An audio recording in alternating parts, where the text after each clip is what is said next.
This is the Vet Mindworks podcast, a podcast for everyone in the veterinary profession who is interested in how our minds work and how to work with our minds.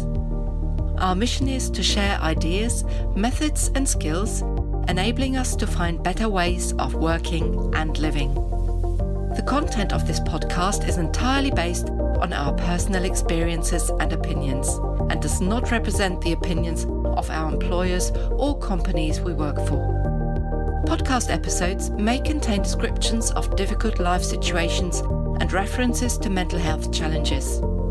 We strive to ensure that all our published content is correct. However, we cannot accept responsibility for any issues that may arise from the practical application of the contents of this podcast. Hello and welcome to another episode on the Vet Mindworks podcast. This is an episode which is quite personal because it is about a skill which has probably made the biggest difference in my life so far, and that is the skill of self-compassion. Like a lot of people in the veterinary profession, I've spent most of my life being quite hard on myself with quite a hypertrophic, harsh and relentless inner critic. In fact, it was more a whole committee of harsh critics. And in those days, I would have been the last person believing that self-compassion would actually make me stronger. In fact, I had an almost reflexive aversion to it. And to be honest, I had the same reservations with mindfulness and meditation in general. This was until I dived into the evidence, which consistently shows that being compassionate to ourselves makes us more equipped to deal with life's ups and downs. And our guest today will be able to explain more about it. Now, there is a lot of discussion around the term resilience nowadays, and that we should not make it the individual's responsibility to develop resilience to deal with difficult work environments. And I certainly somewhat agree here, because it is similarly the responsibility of the organisations that we work in to provide a healthy and sustainable work environment. However, fact of the matter is that life can be tough. Things change, unpleasant things happen. We and the people around us may get sick, old and may die. And navigating these difficulties of life requires skills. This is where self-compassion comes in, because, amongst other things, it has been shown to increase our ability to deal with challenging life situations. Now more about our guest. Ali Lambie is a mindfulness and self-compassion teacher and teacher trainer. With a background as a psychotherapist in the NHS for many years, she went on to train at Bangor University for an MSc in teaching mindfulness-based approaches. During this time, she came across the field of mindful self-compassion and took additional trainings to incorporate this into her approach. Ali has been an international teacher trainer of mindful self-compassion since 2018. She is also a trained and experienced supervisor and mentor, working with individuals and groups both online and face-to-face. She works independently as Mindfulness Hampshire and is also regularly commissioned to offer trainings by a number of organisations. Ali is passionate about her work and enjoys supporting people to make sense of and respond with greater awareness and skill to both life's joys and its challenges. Before we dive into the conversation, here is a little bit more information about our partner VIN Europe. This podcast is supported by VIN Europe. Since 1991, the Veterinary Information Network, VIN, has been helping colleagues with providing all the knowledge you need for your next case, instant access to drug formularies, over 260 veterinary specialists in every specialty imaginable, weekly rounds, CPD, and an own virtual veterinary internship program. You name it, VIN has got it. Are you ready to join this independent community of nearly 100,000 colleagues? VIN is and always will be independent for vets by vets. Free trial memberships are available on vin.com, and if you're a student, VIN is absolutely free. So, it's a very great pleasure for me to welcome Ali Lambie to the Vet Mindworks podcast. Thank you for making time, Ali. Thank you for asking me. Pleasure to be here. It is really an episode which is very close to my heart after joining your self-compassion course some time ago. So I have been practicing some self-compassion prior to the self-compassion course, but it's really deepened my practice. And yeah, I thought it was a really, really valuable experience. So I would like to thank you for that. And I'm looking forward to exploring the topic of self-compassion more on this podcast as well. Okay, great. So to start off with, self-compassion may be a not very familiar subject for some of our listeners. So I was just wondering whether you'd be able to give us a brief definition of self-compassion as you understand it, please. Yeah, for sure. I think perhaps the first thing to say is just to name the course that you were referencing. So, you came and did my self-compassion course. The course that I am most familiar with and the one that you engaged with is actually authored by two Americans, Doctors Chris Germer and Kristin Neff. And the title of the training is called Mindful Self-Compassion. And there are lots, there's an increasing body of material out there around self-compassion. But if we're talking definitions, that's the course, and that's probably the most popular training out there. So I'll maybe contextualize what I'm saying by, referring to that course particularly. So in terms of definition in that training, we use a kind of shorthand informal definition of mindful self-compassion, which is really treating yourself in the same way that you would treat a good friend when they're having a tough time. Yeah, so that's a very informal. And so often we don't treat ourselves anything like as nicely as we treat our good friends. And maybe we'll come to that a little bit more. So that's the informal definition, treating yourself like you would a good friend. And a more, I suppose, formal definition, it's conceptualized by having three components. And the first one is mindfulness. So it's, this is a mindful self-compassion program. So the mindfulness component is really saying that we need to be aware. Mindfulness is all about awareness, about noticing, what thoughts are here, what emotions are here, what am I feeling in my body, how am I behaving, really kind of waking up to the present moment of what's going on. And we need to be mindful in order, in a sense, to begin to consider even how we're treating ourselves and whether we might be more compassionate when we're having a tough time. So that's one really key component, is developing kind of a mindful awareness rather than just getting kind of, sucked into our experience and functioning on autopilot. So mindfulness is a key component. The second of the three, and they're not in a hierarchy, there's no particular order, they don't have to be introduced in this way, just this way tends to work for me. I think of mindfulness as the foundation.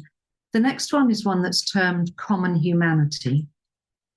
And I particularly like that. And I think that singles out the mindful self-compassion training rather from a lot of the other self-compassion trainings around. This real emphasis on what we term common humanity, which is really saying this is just part of the human experience and you're not alone.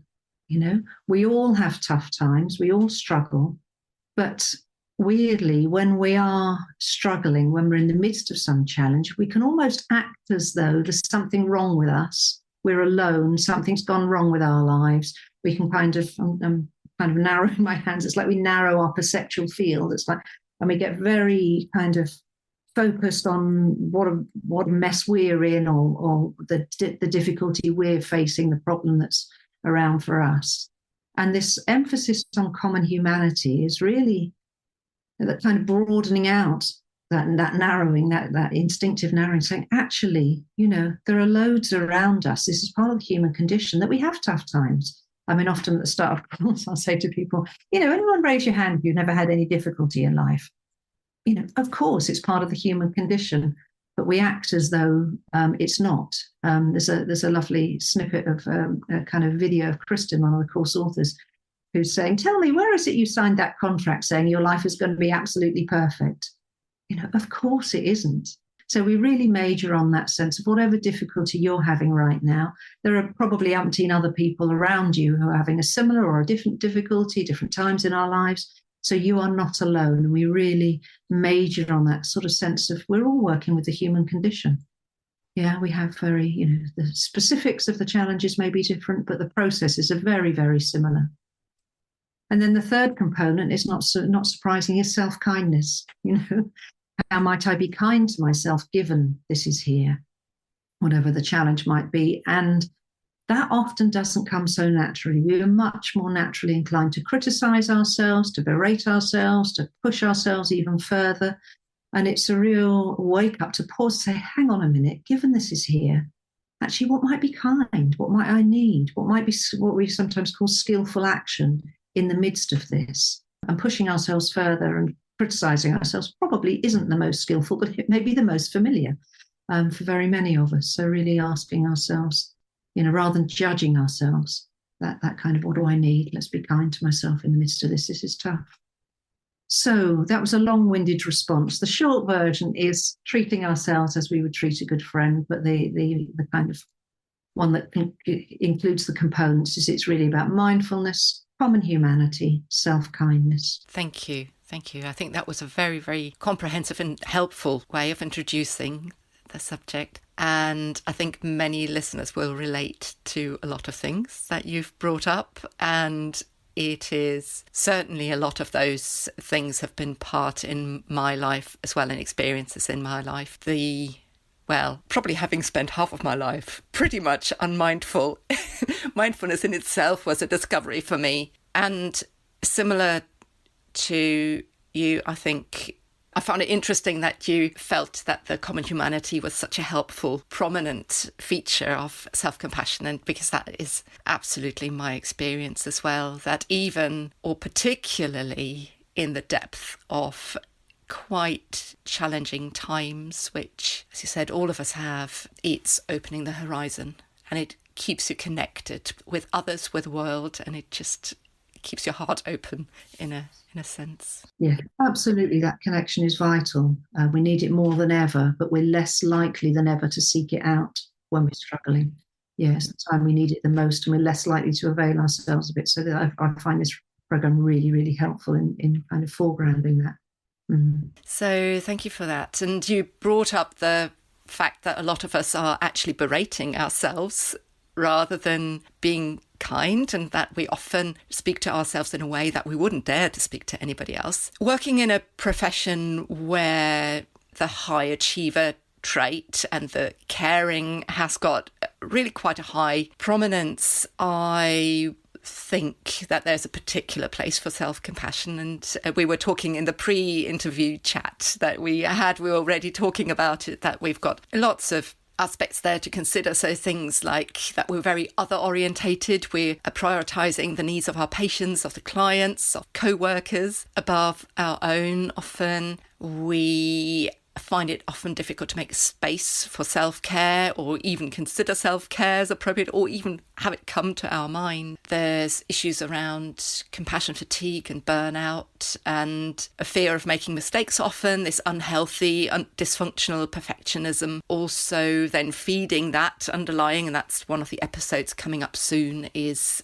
often a sense of shame, which sometimes is completely hidden from ourselves. So we might not even know that that is the sort of driving force behind it. So I think what you've said is relating to a lot of experiences that veterinary professionals and our listeners might have. So I was just wondering where you see examples where self-compassion might be helpful in that context, or whether perhaps because you also obviously have been working in a caring profession, where it might have been helpful for yourself. So have you got any thoughts on this? Yeah, I mean, it's interesting, just as you were describing kind of it almost felt like a kind of a cocktail of different influences, meeting in the veterinary profession around that, tendency towards perfectionism, the looking out for others, the fear of making mistakes, the high pressure environment.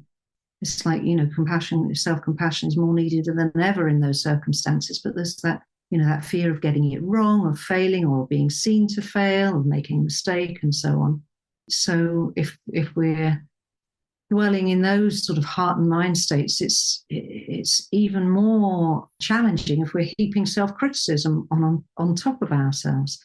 But it's, again, the research shows us that's incredibly, incredibly likely that we tend to do that. I mean, this is across the board, but when you've got a particularly pressured situation, as you've just described, that's going to be even more so the case. And I think, you mentioned compassion fatigue, and there's a lot of evidence around, and this is part of the mindful self-compassion training, that is really looking at cultivating compassion, which is different from empathy. And I think as caregivers in whatever profession, but obviously including the veterinary profession, there can be a real tendency when we're working with people in distress. I mean, it's maybe your animals in distress, but often the owners of the animals in distress. I know I'm a cat owner myself. I've been distressed in my veterinary practice. So I think there can be a tendency to get really, we can empathize a lot with the plight of the people that we're working with, whether it's the clients or the animals themselves. And that can be very distressing, and that can be very fatiguing, and that can lead to burnout.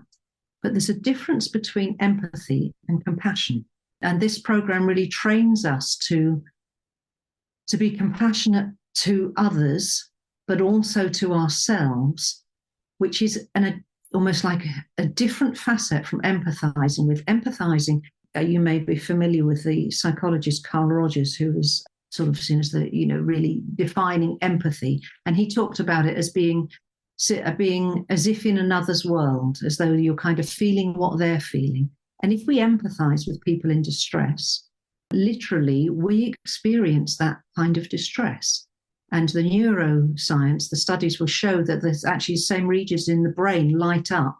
So when we're empathizing, there's a lovely little short clip, and I can give you the reference to this at the end, by Mathieu Ricard, who was one of these neuroscience schemes. He was put in the scanner, and he was asked to focus upon the plight of, he watched a documentary about some children in Romanian orphanages that were really in a terrible, terrible state.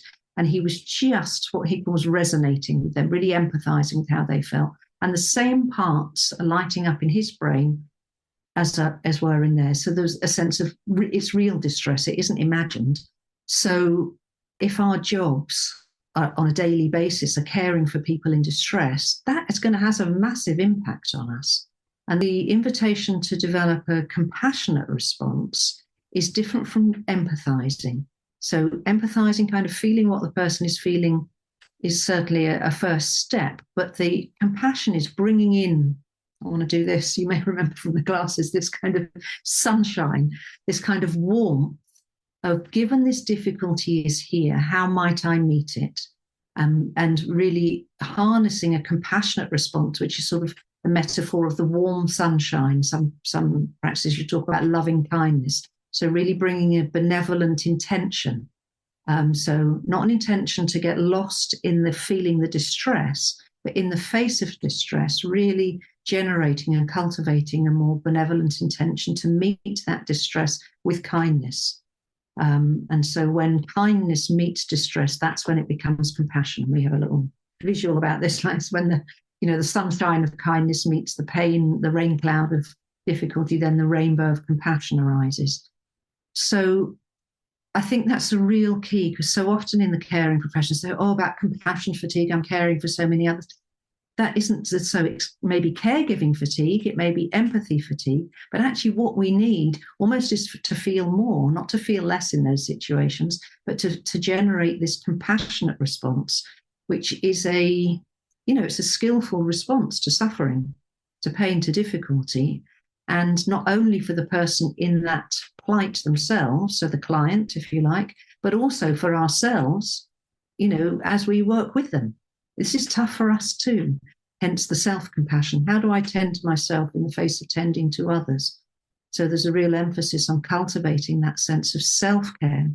And another kind of metaphor we use, this may be familiar to many, is that of the oxygen mask. When you go onto an aeroplane and the air steward or stewardess does the little thing with the safety instructions, and they say, the safety mask will come out of above you, under the lockers above you.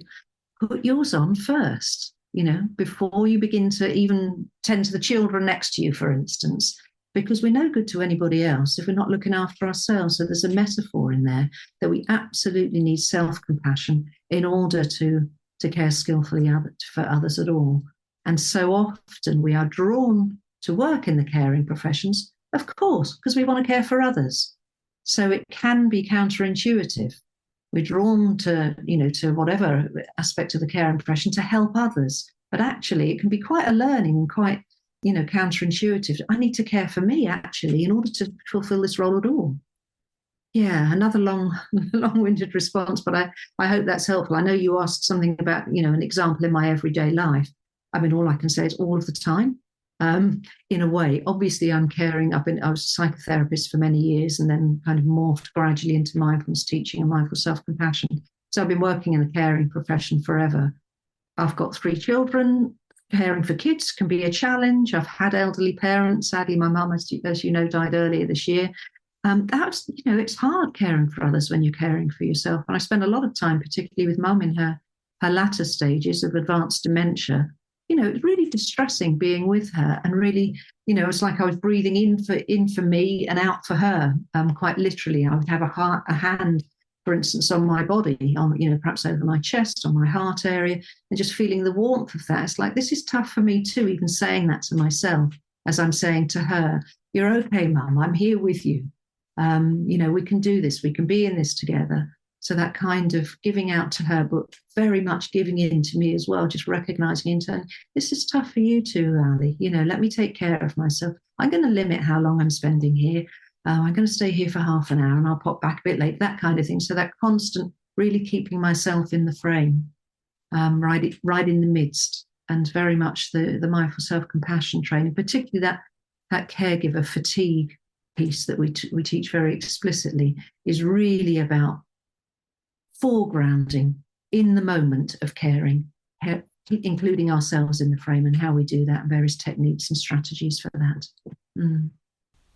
Yeah, thank you for explaining that and for pointing out the difference between empathy and compassion, because I think that is a very common misunderstanding, or there's not a lot of awareness around it and around the research behind it. And in fact, I think, compassion fatigue is somewhat of a misnomer. As you said, it should be really empathy fatigue. Empathy or caregiving, but yes, the compassion is the healing element in the context of care. Yeah.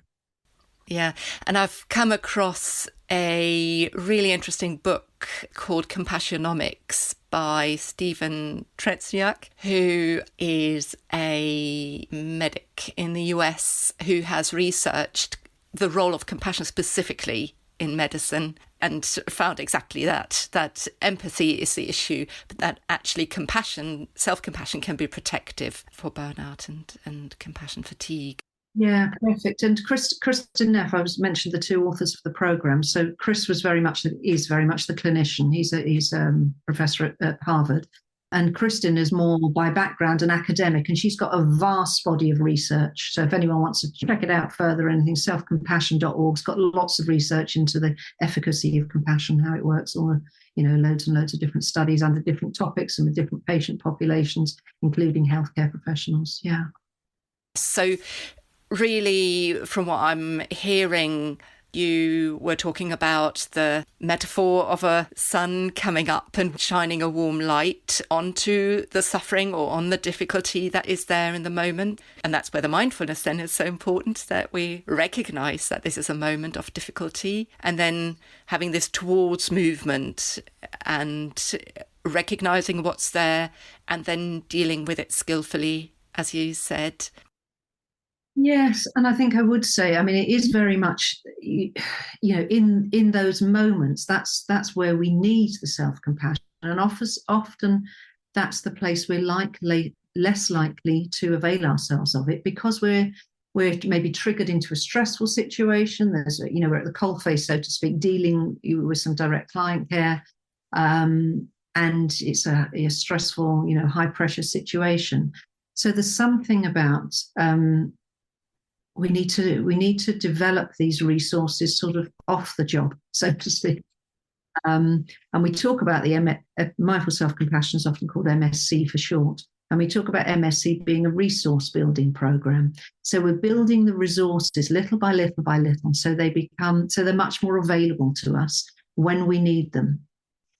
Yeah, so we're not, in a sense, in the classes, in the training classes, we're not bringing up, the most challenging thing that's around in our life at the moment. We actually start small, so we can build the resources little by little, so it becomes much more, automatic is the idea over time, that when a really challenging situation comes up, we're much better equipped to deal with it.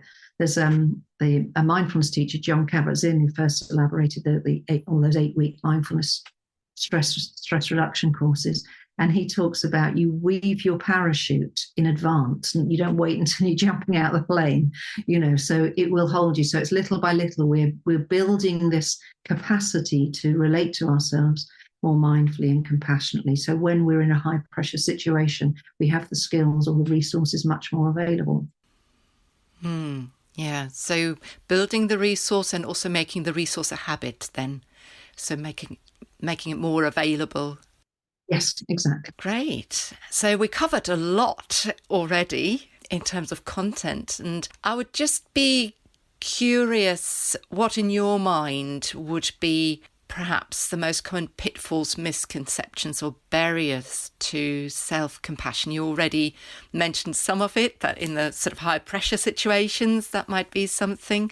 Well, I think probably the barriers are often things around. I mean, one of the things we'll often kind of explore at the beginning of a training is kind of, what reservations have you got about this? One thing I often find quite amusing is asking people, who have you told that you're coming on this training, or what have you told them?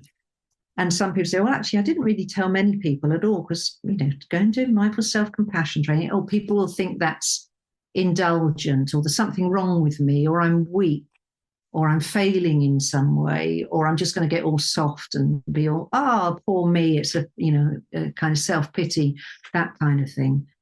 Some people might say, I just said I was going to go and do this mindfulness thing because that's one step. But to say compassion, it's like, what's happened to you? So I think there can be quite a lot of concerns that it will make us weak, that it is about self-pity, that it does mean there's something wrong with us, or that we'll lose our motivation or whatever. And wonderfully, the research shows us the complete opposite. And of course, anecdotally, people's experience shows us the complete opposite. And my experience of having taught many, many, many courses and people over the years is quite the opposite of that. But it's wonderful that the research studies are showing us, there are real health benefits, decreases in anxiety, decreases in depression, low mood, increases in life satisfaction, in happiness, much greater resilience in the face of all sorts of challenges, like bereavement, like divorce, like job change, like all sorts of different challenging situations. Actually, resilience levels people are able to cope better. They are resourcing themselves and taking care of themselves in a very, humane and proactive way. So it's quite the opposite of what we fear might happen. We don't get all soft and weak. Weirdly, even though it sounds perhaps a soft title, people become a lot more resourceful and resilient, able to cope much better. Yeah. It's funny, actually. When I first did the training myself as participant, which is many years ago now, so I've been a psychotherapist for years, and then I was a mindfulness teacher, and a friend told me about, there's these 2 Americans coming over running this intensive course in Scotland around self-compassion. And I'd never been to Scotland at the time. I've been a few times now, but at the time I'd never been. And they said, do you fancy coming along? I thought, that sounds lovely. Go and see Scotland and compassion. That'll all be gentle and kind and so on. And actually, I have to say, I found it hugely challenging. It really got me in touch with, oh my goodness, even, despite all the mindfulness and the psychotherapy, I'm really pretty self-critical. I don't feel too great quite a lot of the time. And it was a real life changer for me. I mean, obviously, professionally, it was a life changer because then I need to follow this up, and I did a lot more training, and then eventually trained to teach it, and now I train others to teach it, and so on. But it was that real, that assumption, even when I was immersed to a degree in that world, in the mindfulness world, of assuming, this will be soft, this will be gentle. And of course, the experience of doing the course is very supportive, but it's challenging in terms of looking at, how am I looking after myself? What is going on here? So it really does foster a resilience and an inner strength. Yeah, quite the opposite of our initial fears, maybe. It'll be soft and weak. Yeah, that really, really strikes a chord with me as well. That's absolutely 100% been my experience. And having come, I think I've also been always, highly self-critical, and this has softened the inner voice dramatically. it's still there from time to time, but actually it's just there, and you just learn to say, oh well. Exactly. Yeah. And we don't get rid of those kind of patterns altogether, but the skill is in noticing. It's like, waking up to, that's what's going on. Here I go again, putting myself down. Let's pause. There's you may know this as well. There's a phrase that's often used in mindfulness circles that comes from Viktor Frankl, who talks about in between stimulus and response, there is a pause. And in that pause lies our power and our agency. In that sense, as you're saying, here's that critical voice again. It doesn't necessarily go away forever, but it's like, here it is. Let me pause and see what would be a skillful response here. Mm. Yeah. And what you said also about the fear of appearing weak, perhaps, or vulnerable, that is definitely something I can relate to. And I know that a lot of colleagues can relate to that. It's always yes, we can work through this. We remain professional. It's all okay. I can do this. I can cope with it. And yes, we can cope. But if we cope with it with the armour in front of our chest and around us, we're not really dealing with it flexibly and skillfully. Yes, absolutely. And it's interesting what you're saying about, in a kind of professional context, there can be such a concern about, am I being seen not to cope in some way or as being weak? And I think in those sort of very, I don't know what to say, sort of highly regarded professions, perhaps, that can bring an extra pressure. And I've done quite a lot of work with GPs and found exactly the same thing, that many of them, it's like that. I think you said something about being armored. They've kind of got this armor in front of them. Inside, they're suffering. It's just really tough. They're putting such pressure on themselves. They're so highly regarded, and they're going to take care of everybody, and they're not going to make mistakes. And they're these infallible, highly trained, highly professional people. And of course, they are human beings just like each and every one of us. And they've got the same self-doubts and the same pressures, and they're managing umpteen different demands. So I think in those sort of, very highly respected caregiving professions, it's almost like a double pressure, and maybe then a double need to really, develop some self-compassion. Yes, I totally agree. In the pre-interview chat, we were discussing, I really think this is a core skill for, anybody in any caring profession. And I know that some of my colleagues are also very passionate about it. And the reason why we brought you on to this episode is to really spread the word of the importance of this. And you also mentioned that the data shows the opposite of the common misperception, and certainly the veterinary professionals in general are very data driven. So even if it feels like an uncomfortable and probably not a sort of easy thing to do, I'm hoping that the science will also help to promote this, similar to meditation and mindfulness meditation, really, as a subject. And again, just from my personal life, I can confirm I've now had really a cluster of major life events within the last 3 years. And I can 100% say I wouldn't have been able to go through the ups and downs in the way it's still been a struggle, and it's still been difficult and painful, but I wouldn't have been able to go through them in the way that I have done if I wouldn't have learned those skills. Yeah, wonderful. Well, I'm sorry you've had so many challenges, but again, it's that metaphor, isn't it, that you've been weaving your parachute over these years. So when you have had this cluster of adverse life events, it's held you. It doesn't mean it's been easy, but it's held you. It's been something that's, been able to help you navigate those tricky times. Yeah. Absolutely. And similarly with your experiences with your mum's illness and passing, that is, as you said, not easy. And just very briefly, I know I'm just conscious of time, but very briefly, the other thing that you brought up, which I think is quite important, is that when you went to that first encounter with self-compassion, you thought, this sounds like a nice thing to do, but actually it can be hard because you are invited to look at your suffering, you're invited to look at your difficulties, which sometimes I'm now putting my hand in front of my eyes, because that is what a lot of us do. We kind of just pretend it's not there, or just either deny or distract ourselves in a way which then makes us not look at what's going on. So that was interesting for me as well to hear. Yes, yeah, and the way the course is taught, it's it does bring up challenges, as we're both saying, but it's the manner in which we encourage participants to engage in the course is a training in self-compassion itself.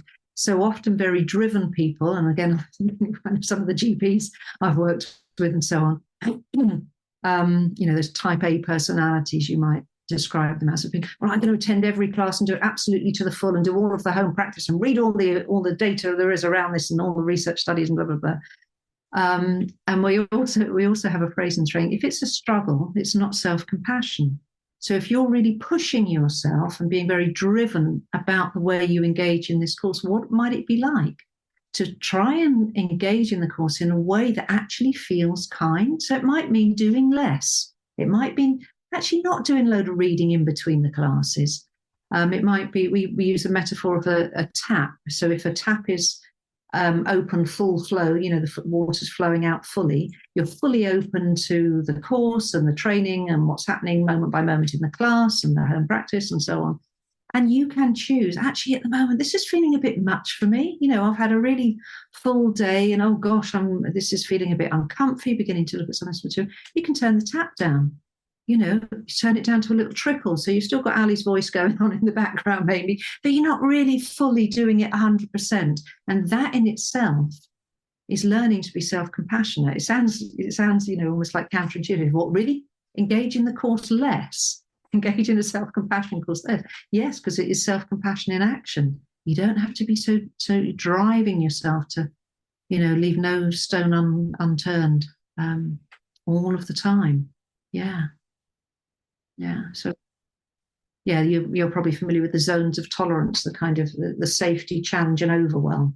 And if we're challenged anyway, we're in maybe in a challenging profession, and coming to the course can be a challenge to start looking at how we're doing in life. And if we push ourselves when we're already challenged, there's no wisdom in becoming overwhelmed. So it's like, what will bring me back to safety? What would help to steady me in the midst of this? So it may be doing a little less rather than doing more, which will be many people's instinct, is to do more, to sort myself out. How might it be to do less? Yeah. Yes, that makes just so much sense. And I love the metaphors. I loved them in the course. And I remember a lot of them. The tap analogy is one that I still use a lot. And yes, and thank you for pointing out this almost paradox that sometimes doing less is more. Yeah, absolutely. It's kinder. It can be, absolutely, if people are doing too much. Yeah. Mm. Yeah. With mindful meditation, it's slightly similar, because if you strive too hard, it's not mindfulness. It can become another stick to beat yourself with, can't it? It's discipline, and I haven't done enough or whatever, and that's not the intention. No. Yeah, exactly. So just moving on, this can be really brief because I know that is another topic in itself, but there's also the concept of fierce self-compassion and the yin and yang, and I know that is part of the course as well. So I was just wondering whether you could give just a very brief overview of what that might be. Yeah, sure. So right from when the course was first devised, there's been this kind of self-kindness takes two forms: the yin and the yang, or the tender and the fierce. But it's somehow often been associated more with the tender, which is about the comforting, the soothing, the supportive. But it's equally self-compassionate to harness some yang or some fierce self-compassion at times when we need perhaps to protect ourselves. And that can really be about boundaries, putting some really important self-care boundaries in place, not doing too much, saying no maybe to some people, or no, this doesn't work for me, I'm sorry, I'm not able to do that, or you're kind of transgressing some boundary, and I'm gonna say a firm no to this. So the way the kind of fiercer aspects, and it's a term some people like and some don't, you might interchangeably use strong or assertive, but that's conceptualized by this kind of protecting, providing, and motivating. So protecting ourselves, that's the kind of boundaries situation, really, kind of what keeps me safe and keeps me in a good place and an appropriate place. The providing is almost like, what do I need? What do I need to furnish in my life in order that I might function well? So it's active. So the fierce or assertive side is a lot more active than the calming and the soothing and the validating. But there's also the motivating. There's nothing self-compassion about it. We've got a task to do. It's, I'm going to lie on the sofa and say, poor me, I'm feeling this is difficult. Actually, that's not going to get the job done, is it? So how might we harness self-compassion in a really active way to motivate ourselves, which is kind? I've got your best interests at heart. I can really help you with this. I believe in you. You can do this. Those sorts of messages can typify that kind of more active. We talk about the fierce compassion as being like a caring force. So that sense more energetic. It's got more of a force to it than the parasympathetic aspect, which is more the soothing, calming, validating of the tender self-compassion. Mm. Yeah. To me, it feels quite important because I think of the issues that we mentioned earlier on with the boundary setting potentially and with the barriers towards self-care. So actually then having a more active and proactive approach and also finding a kinder way of self-motivation rather than the stick, which is not helpful in the long run. Yes. So there is a whole new 8-week program now called Fierce Self-Compassion. I've actually taught it for the International Centre for MSc, and we're just going to run another series in the autumn, and then it should be out kind of more widely for other teachers to train to teach as well. Brilliant. That's good to know. Right. So we're coming slowly to the end, and you have already mentioned a lot what self-compassion is and how we can practice it. In a brief nutshell, how, probably expanding on some of the things that you mentioned before, how can we learn to be more self-compassionate? What are good ways to learn self-compassion? Yeah, I think probably the best way, the most efficacious way, frankly, I think is to engage in a training program. These are, we are changing habits of a lifetime, and that's difficult to do solo. So the Mindful Self-Compassion training course, there are courses that you can sign up to and join up to, but there is a workbook that accompanies them that some people will use as a self-help, as people who are very disciplined and really motivated and can really get down to it. I think so many people will buy books of those sorts and not complete, but it is formatted in a way that you can work yourself. It's called the Mindful Self-Compassion Workbook, title does what it says on the tin kind of thing. So you can try and learn it alone. That I think absolutely the best way and the most supported way is to sign up for a training program. There are a lot of it's usually an 8-week program. The full course is the Mindful Self-Compassion training course, and that's usually 2 3/4 or even 3-hour classes once a week for 8 weeks. You can do it in a residential intensive format. I've just done one of those last month in May at a retreat centre. So people took themselves off for a week to just immerse themselves in learning it. That's the format I did when I went to Scotland and when I first came across it. But really, it's about, going back to the parachute metaphor, it's practicing little by little. And you learn a lot of the principles through the training programs. And there are different versions, and I can give website links. So there's the full thing, if you like, is either these 8 weeks, 3 hours a week for 8 weeks, or the intensive residential. But there are shorter courses, like an hour a week, to get the gist, with shorter practices, but a little bit less of some of the exercises and conceptual material. It's a bit like, I sometimes use the metaphor of a fish tank. Partway through my teaching of MSc, a few years ago, my son got himself a fish tank. And when he first got it, he was constantly adding different chemicals to the water and testing it with little pH strips and things to see what the pH value, to create the optimum environment for the fish that he then bought for the tank. And it suddenly struck me as, in a way, that's what we're doing with mindfulness and with self-compassion. Little by little by little, we're changing the water that we swim in. And many of us have been swimming in self-criticism and not feeling good enough for years, for a lifetime often. And it's little by little by little.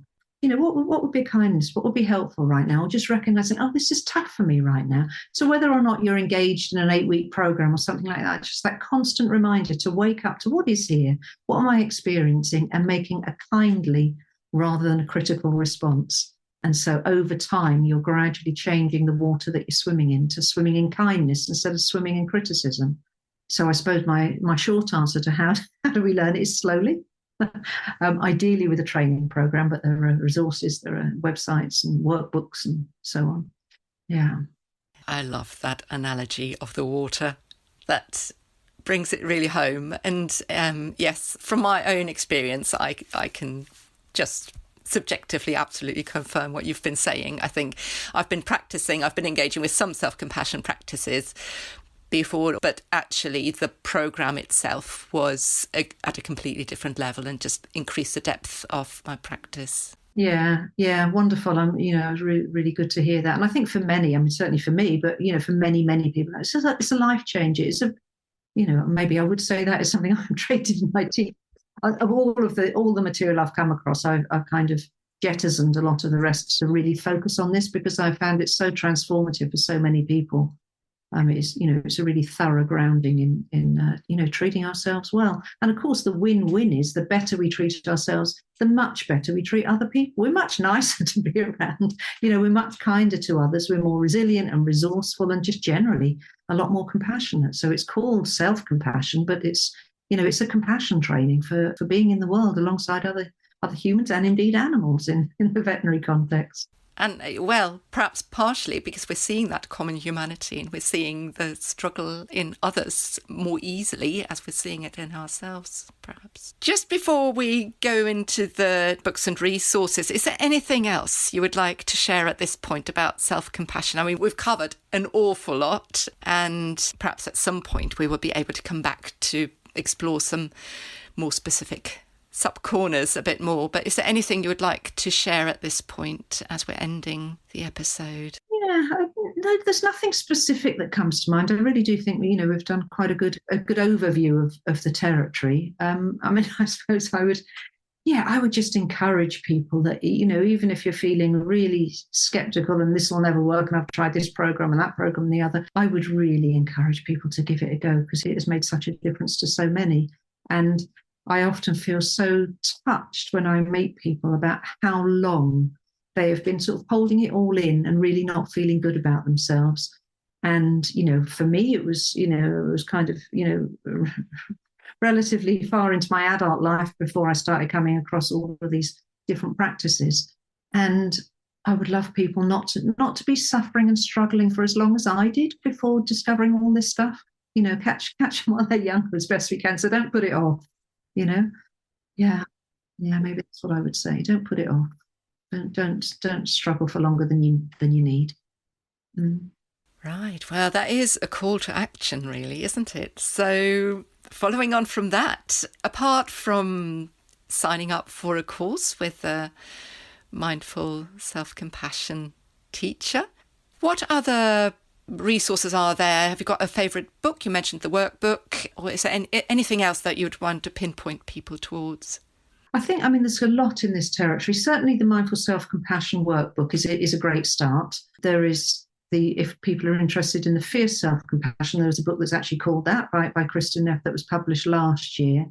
Chris Germer's book, The Mindful Path to Self-Compassion, is a good read, and that first got me interested. That's 2009 or something, but still very, very relevant text.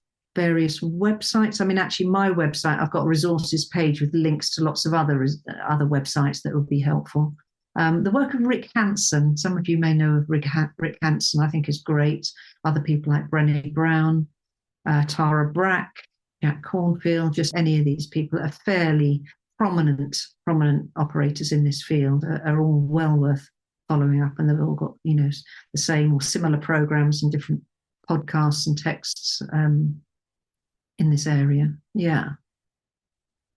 That is great. Thank you. Oh, and I just remembered one other thing that we were discussing earlier on, just in the pre-recording chat, because we were discussing around the area of shame, and because we've got that episode coming up, you were mentioning also a course being developed on that. Is that right?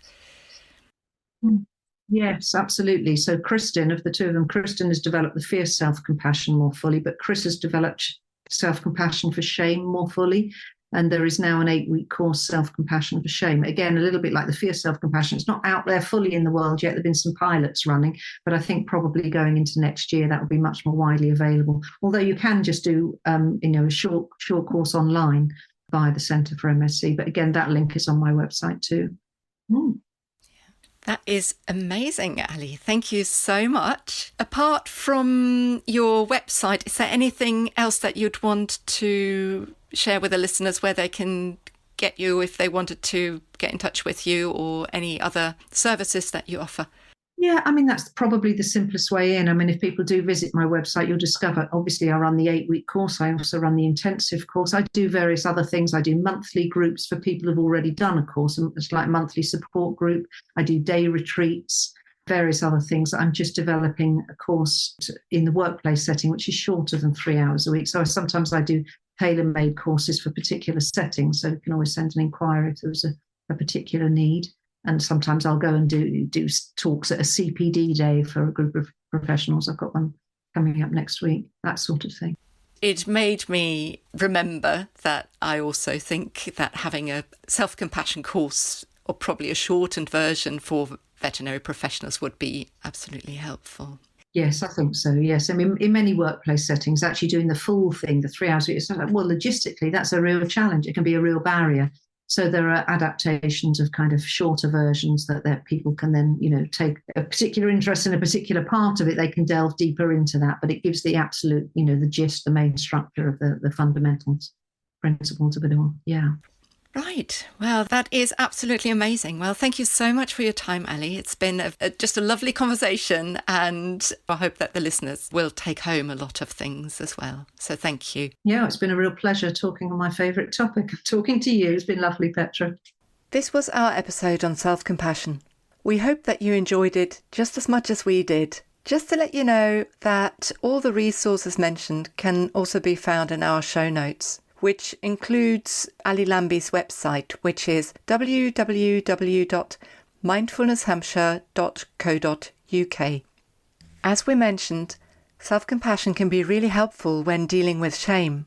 And as it happens, there appears to be quite a bit of shame about in the medical professions, which also includes the veterinary profession. Which is why we invited a shame researcher to join us for our next episode in a few weeks' time. If you would like to keep connected to us in the meantime, you can find us on LinkedIn, Facebook or Instagram and follow our pages there, where we will update you when new episodes are released and also post other material from time to time. Until then, goodbye. Thank you for listening to the Vet Mind Works podcast. We hope that you enjoyed it and that you found the content helpful.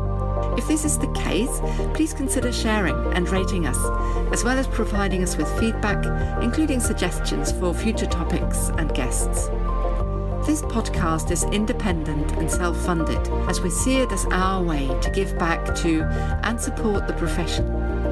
Our support extends to our colleagues from the Ukraine, who are finding themselves going through very difficult times. If you are in a financially secure position, please consider donating to a fundraising campaign in aid of providing professional mental health support for Ukrainian veterinary colleagues.